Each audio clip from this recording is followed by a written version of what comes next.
রেস্তোরাঁগুলোতে একটু চড়া দামেই পাওয়া যায় এই বিফ সিজনিং, তবে বাসায় বানালে খরচ অনেক কমে যাবে। চাইলে ঝটপট নিজেই রেডি করে ফেলতে পারেন অল্প কিছু মশলা দিয়ে আজকে এই বিফ সিজনিংটা। আমি এখানে 500 গ্রামের মতো বিফ নিয়েছি আর ছোট টুকরো করে কেটে নিচ্ছি।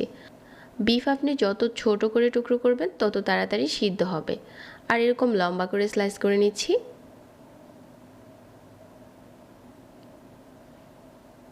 তো আমি ঠিক এরকম করে কেটে নিয়েছি।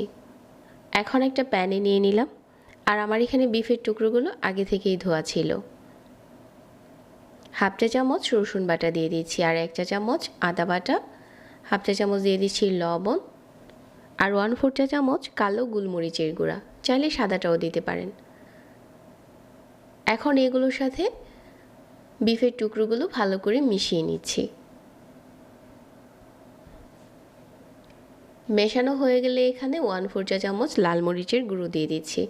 এটা অপশনাল, যদি আপনি স্পাইসি খেতে পছন্দ করেন তাহলে দিতে পারেন। চাইনিজ খাবারে এগুলো দিয়ে ঘরোয়াভাবে রান্না করলে টেস্ট কিন্তু আরও বেশি হয়।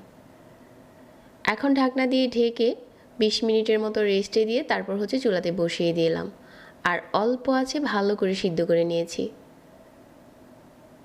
বিফ থেকে যে পানিটা উঠেছে আমি ওটা দিয়ে সিদ্ধ করে নিয়েছি। পানিটা যখন এরকম পুরোপুরি টেনে গেছে, এরকম করে একটা সাইডে নিয়ে নিচ্ছি, আর এখানে তেল দিয়ে দিচ্ছি 2 টেবিল চামচ। তেলের পরিবর্তে বাটারও দিতে পারেন। হাফ চা চামচ দিয়ে দিচ্ছি আদা আর রসুন কুচি। আদা আর রসুনটা একটু ভালো করে ভেজে নিচ্ছি। এখন পুরোটা বিফ আবারও একটু হালকা ভেজে নিচ্ছি তেলের সাথে। এখন এখানে কিছু সস দিয়ে দিচ্ছি। 1/4 কাপ দিয়ে দিচ্ছি টমেটো সস, 1 চা চামচ ওয়েস্টার সস, আর 1 চা চামচ সয়া সস, 1/4 চা চামচ কালো গোলমরিচের গুঁড়া।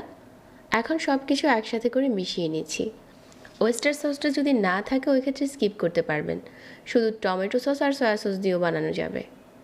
তারপর এখানে দিয়ে দিচ্ছি ক্যাপসিকাম কুচি, 2টার মতো কাঁচামরিচ ফালি করে নেওয়া, আর পাপড়ি করে নেওয়া 2টার মতো পেঁয়াজ। আমি লাল আর সবুজ ক্যাপসিকামটা মিলিয়ে নিয়েছি, যে কোনো একটা দিয়েও বানানো যাবে। এখন মাঝারি আছে একটু নেড়ে চেড়ে আর একটু ভেজে নিচ্ছি।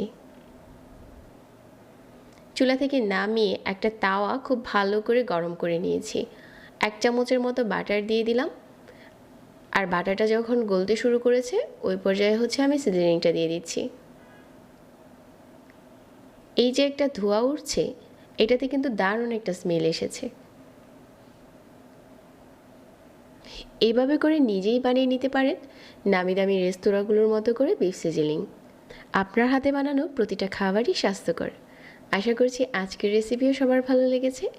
এরকম সহজ আর প্রতিদিন নতুন নতুন রেসিপি পেতে আমাদের পেজ ফলো করে রাখবেন।